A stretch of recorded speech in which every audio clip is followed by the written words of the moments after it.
Hatua 5 za kumsikiliza mtoto wako ili ajione kama anathaminiwa. Please usahau kusubscribe channel yetu kwa mara ya kwanza na kutufollow pia. Namba 1. Acha kila kitu unachofanya na mpe umakini wako kamili. Mtoto anapokuja kuongea, jambo la kwanza ni kuacha kile ulichokuwa unafanya. Kama ulikuwa unaangalia simu, weka chini. Kama ulikuwa unapika au unaandika, simama kidogo.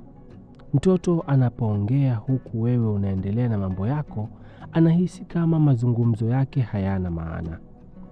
Hili humkatisha tamaa na kumfanya ajifunge. Mfano, mtoto wako anakuita wakati unaangalia simu. Badala ya kusema ngojea kwanza, weka simu pembeni na useme nisikilize mwanangu, una nini? Namba 2. Mwangalie mtoto usoni na muonyeshe kuwa unasikiliza kweli. Kumsikiliza sio kusikia sauti tu, bali ni kuonyesha kwa mwili wako kuwa upo naye.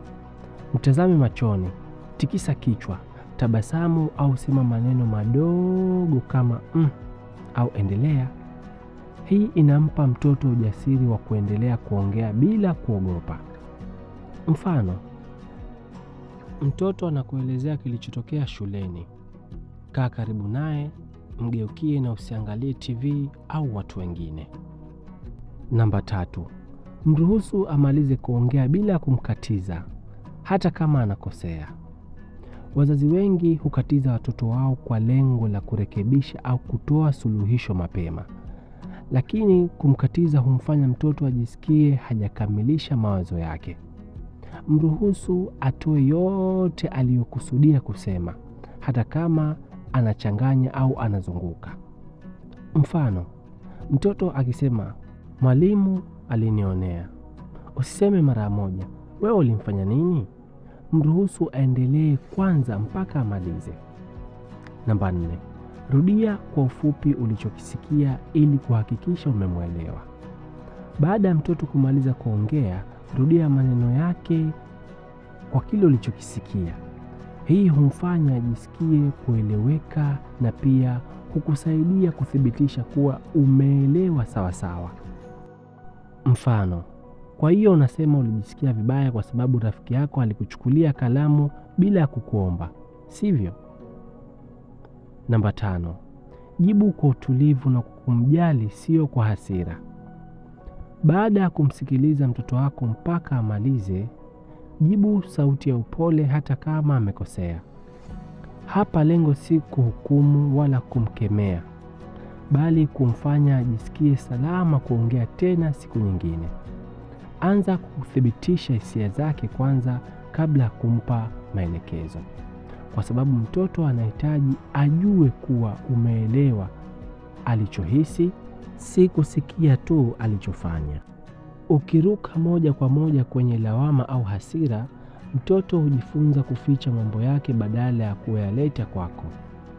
Mtoto anayejibiwa kwa utulivu hujifunza kuwa kuongea ni salama na kuwa mzazi wake ni mtu wa kukimbilia, si wa kuogopa. Mfano, mtoto anapokuambia aligombana na rafiki yake, badala ya kusema wewe kila siku una shida, sema hivi, naelewa uliumia na ukakasirika. Hisia hizo ni za kawaida. Sasa hebu tuangalie pamoja namna bora ya kumwambia rafiki yako bila ugomvi. Hii inamfundisha mtoto namna ya kushughulikia hisia zake bila vurugu na kwa heshima. Kumsikiliza mtoto na kumpa nafasi mtoto aongee kile ambacho kinamuumiza moyoni mwake ama kile kimetokea katika siku yake, sio kuondoa maadili ya kizamani ama maadili ambayo umetupa wazazi wetu kipindi sisi tupo wadogo, bali ni njia moja ya kumwelewa mwanao, changamoto anazozipitia na matatizo anayokutana nayo katika mzunguko wake wa kila siku wa maisha ambao anazunguka, akiwa shule, akiwa chuo, akiwa skuli na sehemu nyinginezo, hata akiwa anacheza na marafiki zake. Ikiwa unataka mtoto wako awe mwepesi kukwambia wewe anapokutwa na tatizo lolote katika maisha yake, basi mpe nafasi ya kuongea bila ya kumgomba, bila ya kumwekea kikwazo ambacho kitamfanya kuogope mzazi wake. Badilisha fikra, badilisha maisha. Umakini unahitajika.